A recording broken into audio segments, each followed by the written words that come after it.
Hey friends, what's up? How are you doing? I know the content schedule's been a little light lately. We had no episode out on Wednesday. I want to update you on a few things and share with you where I've been the past week. First, let me just say it feels so good to be back in my studio with the lights on. Last week I was traveling to Denver, Colorado. I was attending an event called Theology Beer Camp, and I'll unpack that because it was actually really amazing and gave me so much hope for so many reasons. But also, I just wanted to get personal for a few minutes. One thing you'll learn about either watching or listening to our content is that I don't like this influencer attitude where someone like me is always on camera, in their personality, and is never personal or never tells you about how tough life can be, right? Because let's face it, for all of us, life can be really tough. And so here was my situation. Here's why content's been so kind of wacky. At least for me, it feels like it's been wacky on the back end. So like I said, last week I left Wednesday for Denver, Colorado. However, my partner, Sarah, who's amazing, we've been together now for about 8 years. We've been married for 8 years, together for 10. She went to our biannual Friendscation. So every other year, us and about 20 to 30 of our friends, we rent a massive house in the Outer Banks in the off season. This house is huge. It's pretty much a mansion. Every room has its own king-size bed, its own master bathroom. It has shower, everything. It's really cool. It has an arcade. It has a pool with a lazy river. It's a really amazing time, and we get it really cheap because we go in October instead of going in the summer. So that just happened to overlap with my event, and because there's really no airport close to the Outer Banks, it made more sense for me to stay home while Sarah took herself and our oldest, Tim, who's 4 years old, down to the Outer Banks this past Sunday. So she left Sunday. I'm home alone until Wednesday. So I don't see Sarah for a whole week, right? And obviously when you have that situation, when you and your partner are separated, you're kind of out of sync, you're doing your own thing. I'm at Theology Beer Camp speaking and talking to people. So of course, when they get back, the plan is always to reconnect, right? To catch up, maybe have a little date night and hang out. Well, Thursday night of Sarah's vacation, she starts getting sick. She starts getting a fever. Okay, no big deal. Maybe she drank too much, one night or whatever. That gets really bad. She starts getting 101, 102 degree fever. She's taking medicine. It's not really responding to the medicine. Then she has to drive her and Tim back home on Sunday by herself from the Outer Banks up to New Jersey, which is about a 6-7 hour drive. So Sunday, this poor thing, I mean, she was by herself. She just had to haul her and Tim all the way back home. She got home at like 5:30, 6 o'clock, went right upstairs to bed, and then things got somewhat serious because that night she actually spiked 104 degree fever. That's pretty serious. Now, at this point, I'm getting concerned. So we give her some NyQuil, the fever goes back down, but I could tell something isn't fully right. We go to the doctor on Monday morning. The doctor goes, yeah, it's not the flu, it's not COVID, your lungs sound clear. It's probably some kind of bacterial infection. Okay, so at this point now already my whole schedule's thrown off, right? Because we have two kids, they're 2 and 4 years old. They're both back now. Our youngest stayed with the grandparents for the past week. So now it's me, Sarah, who's super sick, and the two kids. And obviously, without a question, the most important thing for me is to take care of the family when Sarah is not feeling well. So my schedule's already thrown out of whack. My content schedule is gone. My planning is gone. My interviews, they're out the window. Sarah's really sick on Monday to the point where I have her mom come to help me out with the kids because Sarah just needs so much attention. Her fever is coming and going. The doctor puts her on some kind of antibiotic. We think we're kind of clear, but then Sarah's like, well, also, like I'm kind of sore in my abdomen and my back is hurting me and my head's really hurting me. And so we're thinking, what could this be? So we called a friend of ours who is a nurse and said, hey, like what's your opinion here? And so essentially she says, yeah, that's the fever's pretty problematic and so are these other symptoms. I would just really watch it. If she doesn't get better by like tonight, first thing tomorrow morning, I would take her to the ER. Long story short, yesterday, which really was Tuesday, this is coming out on Thursday, but on Tuesday night, we go to the ER. My mom comes over, Sarah's mom comes over, they watch the kids, we go to the ER. Turns out Sarah has pneumonia. Yeah, she has pneumonia. So It's just been a really crazy couple of days. Our schedules for all of us are out of sync. I haven't caught up with my partner in over a week and a half now because of one thing after another. And honestly, I do not deal well with being out of sync. I have a hard time when I'm out of rhythm, especially because, just speaking frankly with you and honestly, it's kind of on me to drive the bus of TNE. So it's not that we don't have great people, great videographers and editors and podcast producers. We do, but it's on me to kind of tell them, okay, here's the content we're going to do, or to give them content that I recorded. And sometimes that's a lot of pressure, frankly. And when I'm out of rhythm and when my partner is sick, that schedule goes out the window. And on top of that, on Monday when Sarah was on Tuesday, when Sarah was really sick, we get a call from the school that my oldest might have lice. So I have a bedridden wife who is just out for the count. I'm trying to move all of my appointments around. I had a big in-studio podcast thing booked for Wednesday. I had to cancel that. And then I get a call from the school. Hey, Timmy might have lice. Can you come in and check it out? Oh my gosh. And then to boot, on top of that morning, this is inconsequential, but I want to say it anyway. I go to 7-Eleven to get my morning cup of coffee because I need some kind of rhythm back in my life. Their coffee machine is broken. There's no coffee. So it was just such a weird day. Now, thankfully, Tim did not have lice. He's only 4, so he had a hard time letting the nurse examine his head. So I had to come in, hold him down, and console him while she checked him out. No lice, thank God. But my God, it's been a very crazy couple of days here. And I just wanted to share that with you. Like, this is, and I know that these kinds of things, you're probably nodding along saying, yep, I've had situations like this where my rhythm, my routine is totally disrupted. And it makes me go, what is up? What is down? I feel like I'm living in a fog. I haven't been in the gym in over a week and a half, and I go to the gym at least 2 times a week. It's a great way to kind of get my body moving. I just don't feel like myself. But I wanted to at least update you on that personal part, and I wanted to talk about a little bit about Theology Beer Camp, this event I went to. I've gone 3 years in a row now, and I know Theology Beer Camp as a name is kind of like, wait, what the hell is this, Theology Beer Camp?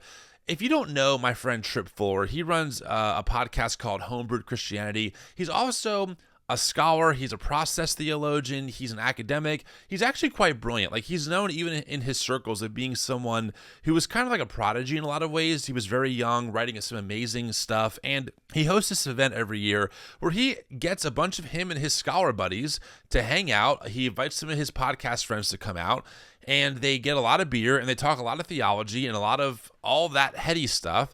And they have podcasters interview people who come out. It was amazing. Now, this is my 3rd year, and this was by far the biggest one. There were over 600 people there. It was also the most organized Theology Beer Camp I've ever been to. And also, there were some theologians that are truly on the cutting edge of theology, of how we understand God. People like Ilya Delio, Catherine Keller. I mean, these are names that if you don't know who they are, I recommend checking out their work, especially Ilya Delio's work. She is a scientist and also a theologian. The way she talks about God, along with our understanding of the universe, will blow your mind. I'm working on getting her on the show because I know so many of us are always looking for, like, what are the other ways as Christians that we can think about God or Jesus? Ilya is just top tier. I mean, it's unbelievable. So the event was so good. Can I just say that? Like, it overall was so good because being in a place where there are 600 people committed to the way of Jesus who have left nationalism behind, or perhaps have no context for white evangelicalism, talking about God and the cross and atonement theories and what it means to be Christian and how we embody the way of the resurrected Christ in hopes of promoting the human flourishing of all of our neighbors. It was so nice being in a space where I could be myself, where my trans friend could be themselves, where all my friends can be themselves and loved and welcomed. I mean, we had such a good time. April Ajoy, my co-host for Friday, she was there with me. We had so much fun just hanging out, being in person. Yeah, it was really awesome. If you don't know Billy Horde, another friend of mine, a trans woman, she does a lot of great work on what she calls is disgust theology, the theology of disgust and what it is. It actually it's quite mind blowing stuff. It changed forever the way that I view right wing media and how they treat queer people. But she was there. She did an amazing session on that. It was just really refreshing being away for 3 or 4 days with people who are like, of course I'm Christian, right? Because so often we're told by right-wing media or by white evangelicalism, oh, you were never a true Christian. Oh, you deconstructed your faith. Oh, you have more progressive political viewpoints. You were never saved, right? You can't be a Christian and be a Democrat. You can't be a Christian and have this belief. And being in a place that was like, what? What are you talking about? You can't, like, for so many people, these categories that we're so used to hearing about were unfathomable.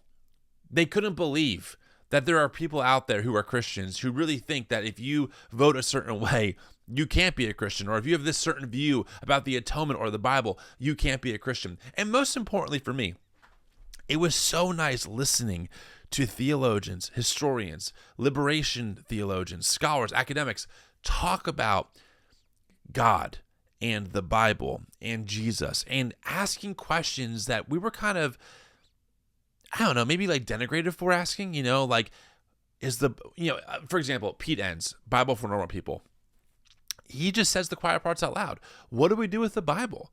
The Bible is not inerrant. The Bible has contradictions.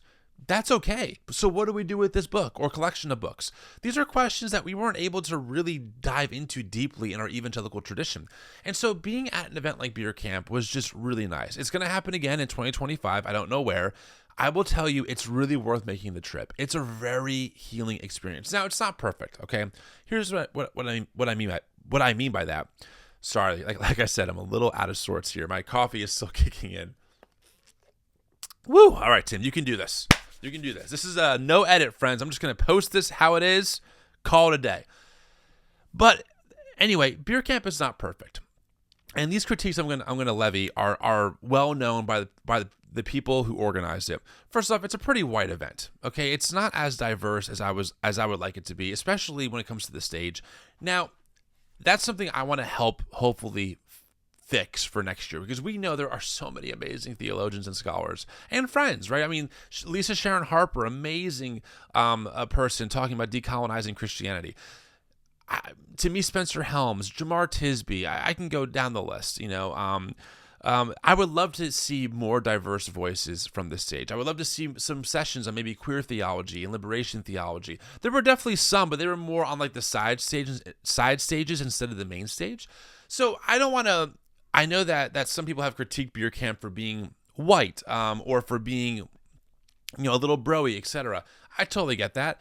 And I think that as this continues to evolve and develop, hopefully it will attract a more diverse group of people, first off. But number two, I think that we can really start advocating for different voices that are doing great work, right? To kind of keep things fresh and give a wide variety of perspectives. I loved that on the stage were so many women and queer folks at Beer Camp. That's such a great, I think, thing to have. So don't misunderstand. I'm not trying to say it was terrible or that you shouldn't go, but I just want to acknowledge that I agree with the critique of like, it's kind of white.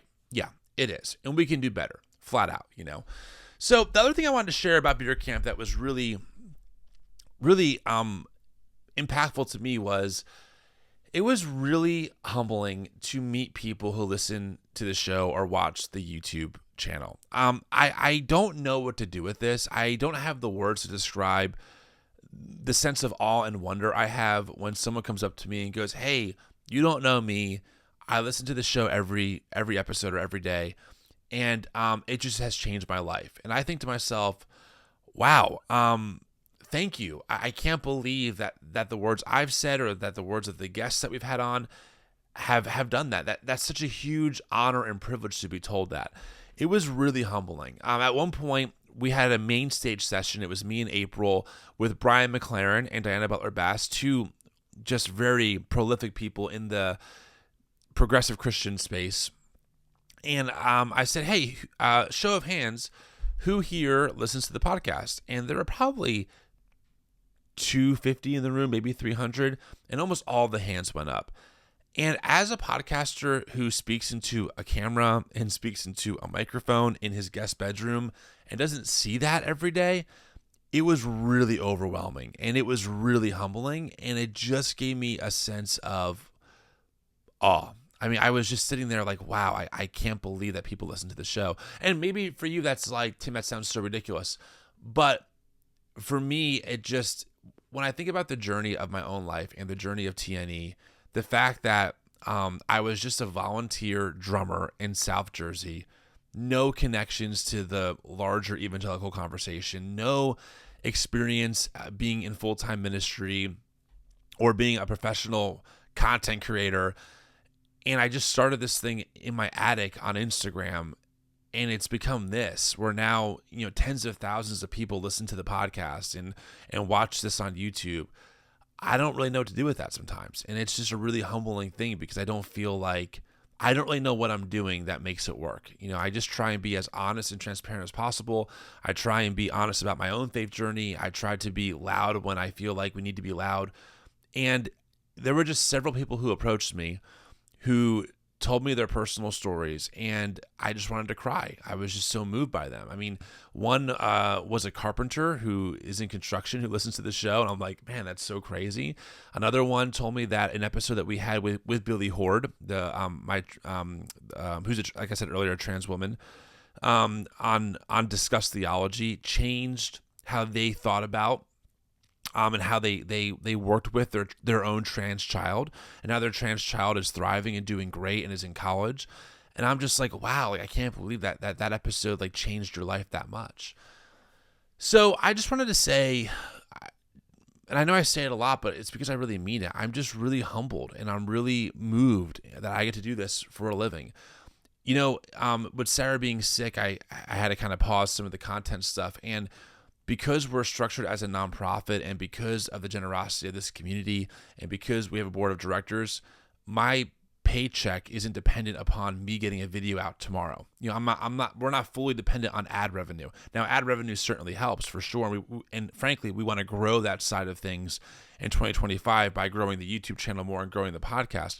But it's really a privilege being able to know that if I got no content out for months, my paycheck would still be consistent because of how we figured out and how we structured the organization.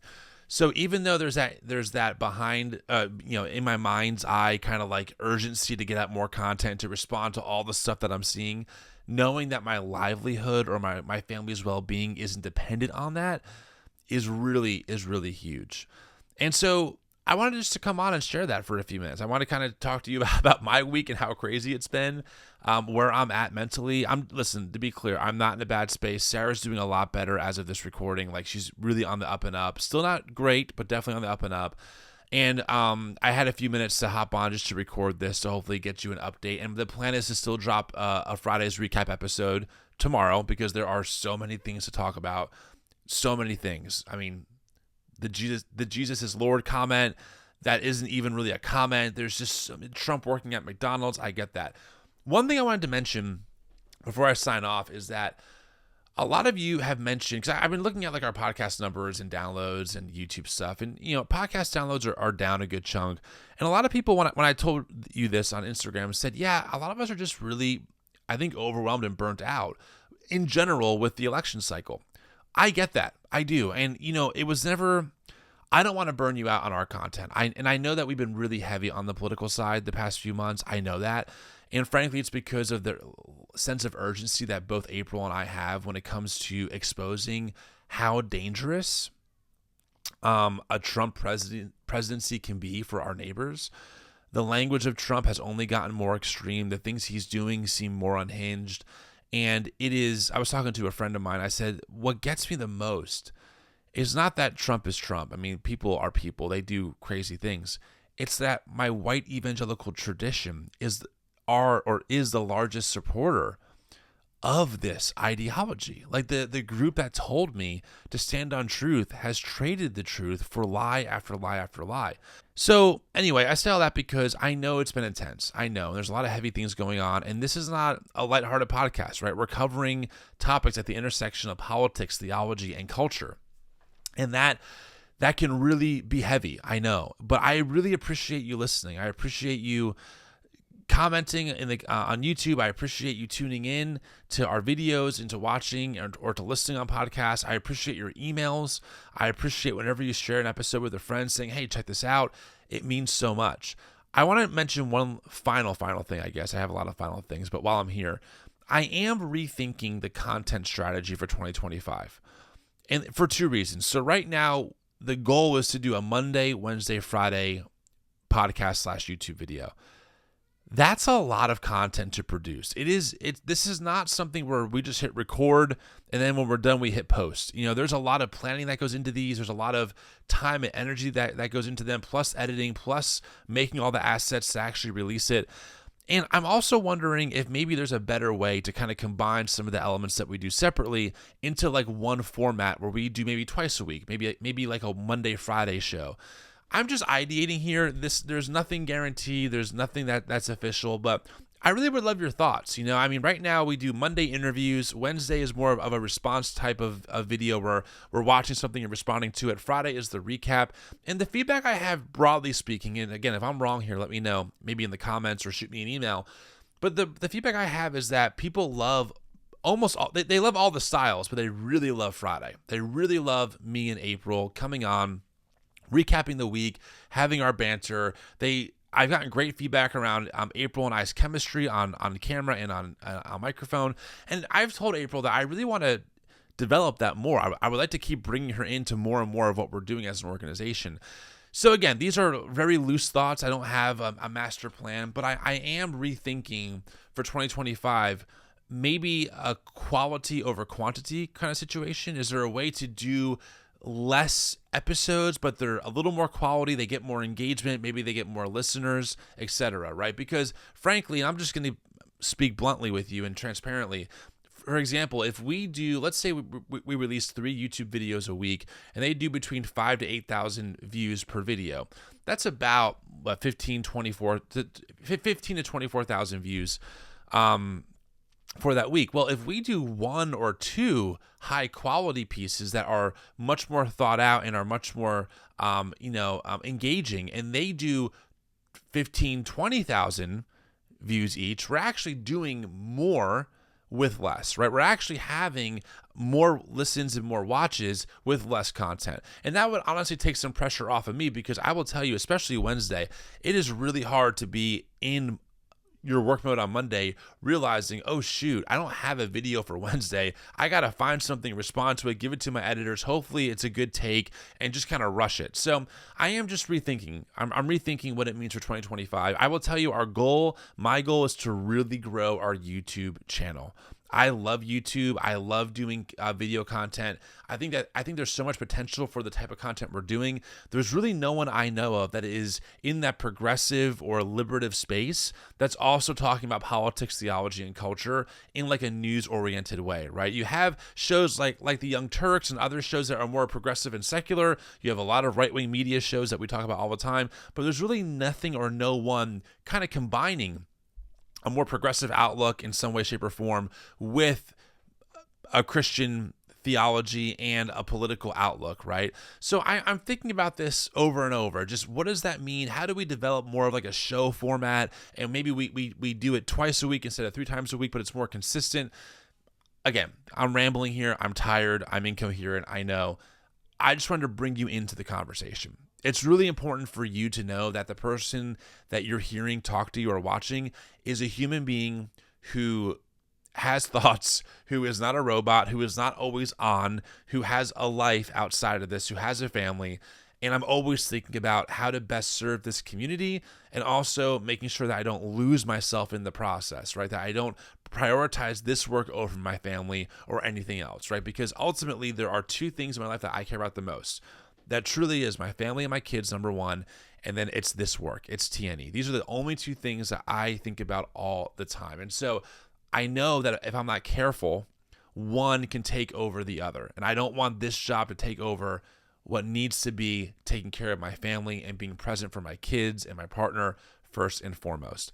And I'm thinking about how we do better and better content, but with less and less stress on my end. And that could be hiring someone, that could be a lot of different things. We're looking at everything. We're doing a big board retreat. So the board of directors, we're going to Florida in January to kind of think about all this stuff. So we have some great people around us. We have a great team. We did hire a full-time executive digital administrative assistant because they found us on YouTube, saw our job inquiry or our job posting, and I'm pumped. So there are things that are evolving and changing and growing, and that's super exciting. This feels good. I've had so many thoughts in my head for so many days, and being able to talk to you about them is really nice. I appreciate you being here, friends. Again, we'll love your thoughts in the comments. We'd love to know what you think on podcast. Thanks for being here. We will have an episode out tomorrow, as far as I can tell, unless something goes terribly sideways with Sarah, which does not seem to be the case. Knock on wood. And so we'll get into all the news on Friday. And let me tell you, there's a lot to get into. Talk to y'all later on.